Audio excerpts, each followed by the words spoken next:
दोस्तों, क्या जो ईरान ने कहा था वो सच होता जा रहा है? क्या अब ये जंग एक रीजनल वॉर में तब्दील हो चुकी है? क्योंकि बीती रात जो कुछ सीरिया में हुआ वो इस ओर इशारा कर रहा है। सीरिया में इजराइल ने एयर स्ट्राइक की है और पूरा का पूरा रनवे तबाह कर दिया। अभी वो तस्वीरें और वो खबर मैं आपको बताऊंगा। दूसरी तरफ ईरान ने जो अभी 2-3 दिन पहले एक बयान दिया था जिसमें ईरान के IRGC के अफसरों ने ये कहा था, बाकायदा साफ साफ ये बात कही थी कि अब डिफेंस नहीं होगा, अब सीधे तौर पर ऑफेंसिव मोड में आएंगे। तो क्या उसकी शुरुआत ईरान कर चुका है क्या? क्योंकि स्ट्रेट ऑफ हॉर्मुज में एक ऑयल टैंकर को ईरान ने उड़ा दिया है, ऐसी खबरें निकल के सामने आ रही। दावा ये किया जा रहा है कि हमले में इंजन रूम में आग लगी है और कुछ कैजुअलिटीज भी हुई हैं। ये एक मामला नहीं है, एक और इमरती ऑयल टैंकर को जो है सीज किया गया है, उस पर सीजर की कार्रवाई हुई है, वो भी खबर है। और इराक में भी ईरान ने अटैक किया है। तो क्या वो एक तरीके से कह लीजिए कि वो वक्त करीब आ रहा है जब ईरान अब खुद प्रीएम्प्टिव स्ट्राइक करना शुरू करेगा अमेरिकी सैन्य ठिकानों के खिलाफ? देखिए, बहुत सारी खबरें हैं, एक एक करके समझते हैं। शुरुआत स्ट्रेट ऑफ हॉर्मुज के उसी अटैक से जुड़ी हुई खबर से करता हूं, फिर सीरिया की खबर भी आपको बताऊंगा। देखिए, ये United kingdom maritime trade operation यानी कि UKMTO की वार्निंग है आपकी स्क्रीन पर। इसमें यह बताया गया है कि एक कॉमर्शियल वेसल को जो है स्ट्रेट ऑफ हॉर्मुज के पास अटैक किया गया है। और इसमें जो जानकारी निकल के सामने आई, इसमें बताया गया है कि इसमें इंजन रूम में जो है वो आग लगी है। और ये भी कहा जा रहा है, ये भी दावा किया जा रहा है कि आग लगने की वजह से, या यूं कहें कि इस अटैक में एक कैजुअलिटी भी हुई है। कहा गया कि UKMTO को सूचना मिली कि हॉर्मुज से बाहर निकलते समय एक जहाज के इंजन रूम को निशाना बनाया गया, जिससे जहाज को नुकसान पहुंचा है। इस हमले में एक व्यक्ति के हताहत होने की खबर है। जहाज के बाकी क्रू सदस्यों की ओमान कोस्ट गार्ड मदद कर रही है। सरल भाषा में अगर आपको मैं बताऊं तो हॉर्मुज से बाहर एक जहाज निकल रहा था, कमर्शियल जहाज था, और वहां पर हमला हुआ, उसके इंजन रूम में आग लगी और उसके बाद दोस्तों एक व्यक्ति हताहत हुआ। बाकी चालक दल को ओमानी जो फोर्सेस हैं, जो तटरक्षक दल हैं, उनको एक तरीके से मदद कर रहे हैं, हेल्प कर रहे हैं। तो ये उससे जुड़ी खबर है। देखिए, करंट रिपोर्ट ने भी बताया, कहा कि IRGC struck a vessel after it attempt to pass through the Omani side of the Strait of Hormuz under the US navy escort. कहा गया कि ओमान ने जो अपना एक रास्ता बना रखा है जिसको अमेरिका स्कॉट करता है, उधर से जा रहा था, स्ट्रेट ऑफ हॉर्मुज को क्रॉस करने की कोशिश कर रहा था, और तभी जो है उस पर हमला हुआ और इंजन रूम में आग लगी और ये जो है मामला हुआ। दूसरा मामला भी स्ट्रेट ऑफ हॉर्मुज में हुआ है। वर्ल्ड सोर्स न्यूज की खबर है। इसमें बताया गया कि IRGC नेवी ने एक इमरती टैंकर को सीज किया है। स्ट्रेट ऑफ हॉर्मुज से वो क्रॉस करने की कोशिश कर रहा था बिना अप्रूवल के, और उसको जो है सीजर की कार्रवाई की है। एक और खबर है और उसके मुताबिक ये दावा किया गया है कि जो तमाम सारे ऑयल टैंकर्स पर सीजर की कार्रवाई की, उसमें बहुत सारा ऑयल जो है ईरान ने जब्त किया है, और उसकी तस्वीरें भी सोशल मीडिया पर वायरल हो रही हैं। एक और ये तस्वीर देखिए, इसको थोड़ा सा और विस्तार से करंट रिपोर्ट ने बताया है, आपकी स्क्रीन पर है। इसमें बताया गया कि ईरानी बलों ने स्ट्रेट ऑफ हॉर्मुज से गुजर रहे एक UAE के तेल टैंकर को केशम द्वीप के पास रोककर अपने कब्जे में ले लिया। रिपोर्ट के मुताबिक टैंकर को ईरान के तय नियमों का पालन नहीं करने के आरोप में रोका गया और इसमें निर्धारित समुद्री ईंधन का इस्तेमाल न करना, सर्विस फीस का भुगतान न करना और ईरानी अनुमति हासिल न करना शामिल बताया गया।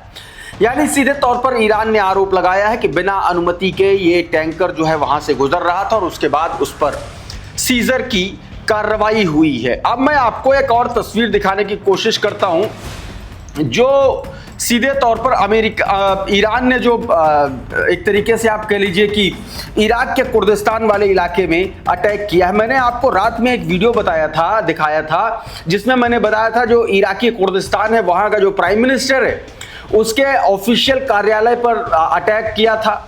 उसने ईरान पर आरोप लगाया था और उसके तमाम सारे जो इंटेलिजेंस अफसर हैं, जो अधिकारी हैं, उनके घरों पर भी अटैक किया का आरोप लगाया गया था। और अब ये एक और बड़ी खबर निकल के सामने आई। ये देखिए, ये वीडियो आया है, ये अटैक का बताया जा रहा है, ये हमले का वीडियो है। दावा ये किया जा रहा है कि बीम ट्रैकर नाम का एक ट्विटर हैंडल है, उसने ये वीडियो शेयर किया है। एक ये वीडियो है और एक ये तस्वीर भी है। देखिए, ये मैप है, आप देख रहे हैं तेहरान और सुलेमानिया के बीच की ये दूरी है, और ये ईरान और यहां से सीधे तौर पर देखिए ये जो इलाका है सुलेमानिया का इलाका, यहां पर ये अटैक किया गया है। दावा किया गया कि यहां पर ईरान ने जो है वो ड्रोन का इस्तेमाल किया है और उसके जरिए इस पर अटैक किया है। इस ट्वीट को देखिए, कहा गया कि Iranian force are reportedly carrying out the drone attack on Sulaymaniyah northern Iraq का सुलेमानिया इलाका। कथित तौर पर यह दावा किया गया कि ईरान ने वहां पर ड्रोन अटैक किया है। It is very likely to UAV are targeting the PAKP Kurdistan freedom party headquarters in Sulaymaniyah. Kurdistan freedom party है जो उसके हेडक्वार्टर को निशाना बनाया है ईरानी ड्रोनों ने, ऐसा दावा किया गया है।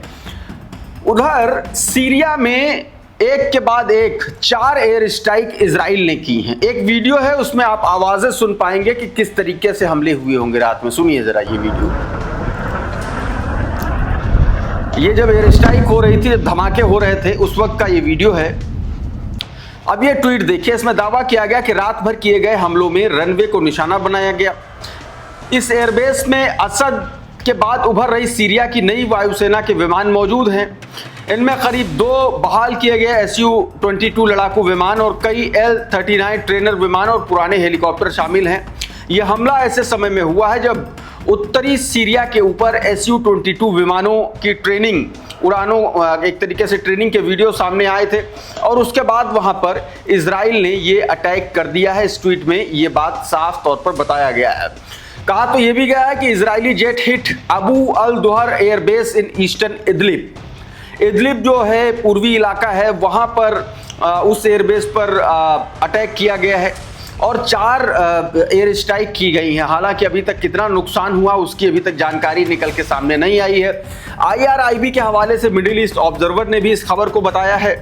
कहा है कि Israeli jets strike Syria's Abu al Duhur military airport in Idlib with the 4 air strike targeting the runway. कहा गया कि रनवे को टारगेट किया गया है। Turkish air force are reportedly stationed at the facility. यह भी कहा गया कि जो तुर्की की फोर्सेस हैं वो यहां पर स्टेशन हैं। अब ऐसे में अगर यहां पर टर्किश फोर्सेस के ऊपर यहां पर अटैक करता है इजराइल, तो एक नया एक तरीके से तनाव मिडिल ईस्ट में पैदा होगा, क्योंकि आपको पता है कि एर्दोआन से पंगा लेने का मतलब इजराइल के लिए बहुत बुरी खबर साबित हो सकता है। क्योंकि टर्की, आपको पता है कि हाल ही में जो मक्का एग्रीमेंट हुआ है उसमें टर्की भी शामिल है, उसमें पाकिस्तान भी शामिल है, उसमें सऊदी अरबिया भी शामिल है। और सऊदी अरबिया को मजबूत करने का काम इजराइल इस वक्त कर रहा है और शायद यही वजह है कि उसने अपनी टेक्स्ट बुक से पैलेस्टीन जो स्टेट को मान्यता देता था वो वर्ड हटा दिया है। ऐसे में अब एक नए लेवल का तनाव जो है वो मिडिल ईस्ट में देखने को मिल सकता है आने वाले कुछ दिनों में। लेबनान में भी इजराइल ने बम्बार्डमेंट लगातार वो कर रहा है। आज की एक और तस्वीर देखिए, ये मंसूरी का वीडियो है। ये टायर डिस्ट्रिक्ट का मंसूरी इलाका है, वहाँ पर ये बम्बार्डमेंट हुआ है, स्ट्राइक की है। ज़बरदस्त तरीके से धुआं का गुब्बारा आप देख सकते हैं, कितनी तबाही मची होगी, कितने लोग मारे गए होंगे, ये आप साफ तौर पर इस वीडियो से समझ सकते हैं। क्योंकि लगातार जो साउथ लेबनान का इलाका है, ख़ास तौर पर लिटानी रिवर के आसपास का जो इलाका है, उसको एक तरफ से बम्बार्डमेंट करके वो तबाह कर रहा है इजराइल। और ये उसी से जुड़ी हुई तस्वीरें हैं जो निकल के सामने आई हैं। उधर सऊदी अरब ने एक बड़ा दावा किया। अल जजीरा के हवाले से एक खबर आई जिसमें कहा गया कि बीते 24 घंटों में उसने हूतीस के खिलाफ 133 ऑपरेशन को अंजाम दिया है। अल जजीरा की यह खबर है। बताया गया कि Yemen arm forces says 133 operation hit Houthis in 24 hours. मतलब 24 घंटे में 133 ऑपरेशन जो है हूतीस के खिलाफ उसने अंजाम दिए हैं। इधर दोस्तों एक खबर निकल के सामने आई है जिसमें ईरान जो है वो अब जो है प्रीएम्प्टिव स्ट्राइक अमेरिकी सैन्य ठिकानों पर कर सकता है। वो दावा किया जा रहा है खबरों में कि 2 से 3 हफ्तों का वो समय और दे रहा है। अगर वो ईरान की मांगे अमेरिका नहीं मानता है तो अब ईरान जो है वो ऑफेंसिव मोड में आ जाएगा। इस ट्वीट को देखिए। बताया गया कि तेहरान के मामले से परिचित एक वरिष्ठ ईरानी सूत्र के मुताबिक ईरान ने अमेरिका को 3 से 4 हफ्ते का अल्टीमेटम दिया है। सूत्र का दावा है कि अगर अमेरिका ने उसकी सभी मांगे नहीं मानी तो हॉर्मुज जलडमरू मध्य में सैन्य कार्रवाई को गंभीर रूप से बढ़ा देगा ईरान, और अमेरिकी समर्थित खाड़ी क्षेत्र में बुनियादी ढांचों के साथ साथ अमेरिकी और इजरायली ठिकानों पर कथित पूर्व मतलब प्रीएम्प्टिव स्ट्राइक शुरू कर सकता है। आपको पता है ईरान लगातार मांग कर रहा है कि उसका जो 300 अरब डॉलर का जो एक तरीके से पुनर्निर्माण का फंड है उसकी मांग कर रहा है। ये भी कह रहा है कि ईरान की जो 120 अरब डॉलर तक की जो फ्रोजन एसेट्स हैं उनको रिलीज किया जाए, अमेरिकी नौसैनिकों की नाकेबंदी स्ट्रेट ऑफ हॉर्मुज से हटे और गजा और लेबनान समेत सभी मोर्चों पर युद्ध की समाप्ति हो। स्ट्रेट ऑफ हॉर्मुज पर ईरान का स्थायी नियंत्रण स्वीकार करना, जिसमें ट्रांजिट फीस 7% तक का हिस्सा शामिल है। ईरानी तेल, पेट्रोकेमिकल उत्पादों और गैस पर सभी अमेरिकी प्रतिबंध हटाना, ये तमाम सारी ऐसी मांगे हैं जो ये बात कही जा रही है। अच्छा, ये सब कुछ आया कहां से, ये खबर कहां से आई, उसके लिए आपको करंट रिपोर्ट का ये ट्वीट देखना चाहिए। इसमें बताया गया कि ईरान ने अमेरिका को कई हफ्तों की समय सीमा दी है ताकि MOU मेमोरेंडम ऑफ अंडरस्टैंडिंग को पूरी तरीके से लागू करे, गंभीर कूटनीतिक बातचीत पर लौटे और नौसैनिक नाकेबंदी हटाए। ईरान का कहना है कि अनिश्चित काल तक अमेरिकी नौसैनिक नाकेबंदी स्वीकार नहीं करेगा। अगर कूटनीति विफल रहती है तो ईरान स्ट्रेट ऑफ हॉर्मुज और पूरे क्षेत्र को तनाव और बढ़ाने के लिए तैयार है। बताया जा रहा है कि यह डेडलाइन मध्यस्थों के जरिए अमेरिका और क्षेत्रीय सरकारों तक पहुंचाई जाएगी। दावे के मुताबिक युद्ध के बाद ईरान ने अपनी रणनीतिक रक्षात्मक से बदल करके आक्रामक रणनीति की ओर कर ली है, और यही वजह है जो अमेरिका के लिए सबसे ज्यादा तनाव की बात है। उधर एक और खबर है दोस्तों, इजरायलियों के लिए, बेंजामिन नेतन्याहू के लिए मालदीव्स में इजरायली पासपोर्ट पर सीधे तौर पर बैन लगा दिया गया है। इस तरीके की खबर है, वॉर सर्विलांस का ये ट्वीट है। इसमें बताया गया the Maldives has banned entry to the country for the holders of the Israeli passport. Israeli passport holders की जो एंट्री है वो मालदीव्स में बैन कर दी गई है। खबर एक और आई है कि डोनाल्ड ट्रंप जो है वो वाकई में ईरान पर न्यूक्लियर हथियार चलाना चाहता है। आपकी स्क्रीन पर एक ट्वीट देखिए। टेलीग्राफ की रिपोर्ट का हवाला देते हुए रेयान रोज़बियानी ने बताया कि ट्रंप ईरान के खिलाफ परमाणु हथियार इस्तेमाल करने पर विचार कर रहा है। रिपोर्ट के मुताबिक अमेरिका ईरान युद्ध विराम की समय सीमा खत्म होने और स्ट्रेट ऑफ हॉर्मुज के बंद रहने के बीच ट्रंप कथित तौर पर इस विकल्प पर विचार कर रहा है कि क्या परमाणु हथियारों के इस्तेमाल से गतिरोध को तोड़ा जा सकता है। आलोचना में दावा किया जा रहा है कि ऐसा कदम हजारों निर्दोष ईरानियों की जान ले सकता है और ईरान को और अधिक आक्रामक प्रतिक्रिया के लिए प्रेरित कर सकता है। परमाणु हमला ईरान को और ज्यादा विनाशकारी जवाब देने के लिए उकसा सकता है।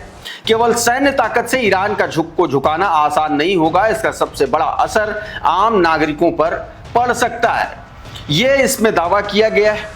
उधर डोनाल्ड ट्रंप का एक बयान आया और उस बयान में आप साफ पर देख सकते हैं कि किस तरीके से साउथ कोरिया, जिसके साथ वो ड्रिल करने जा रहा था, मिलिट्री ड्रिल करने जा रहा था यूएस, उसी ने डोनाल्ड ट्रंप को तगड़ा तमाचा जड़ा है। जब डोनाल्ड ट्रंप ने कहा कि ईरान को लेकर के आप अमेरिका का साथ देंगे या नहीं देंगे, तो साउथ कोरिया ने साफ तौर पर मना कर दिया और उसके बाद जो ड्रिल होनी थी उसको कैंसिल कर दिया गया। आपकी स्क्रीन पर है, छोटा सा हिस्सा सुनिए इस बयान का। Military operation in Iran.